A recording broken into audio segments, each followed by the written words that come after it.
কবরকে ভয় করো জীবনকে নয়, জন্মিলে মৃত্যু হবে নিশ্চয়।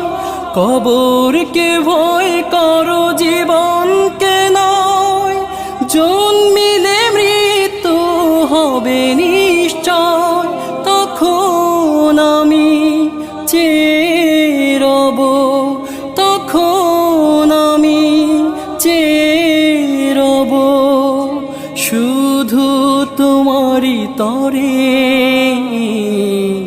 ডাকবে না কেউ নাম ধরে, যখন আমার বিদায় বেলা এসে যাবে, তখন আমায় ডাকবে না কেউ নাম ধরে।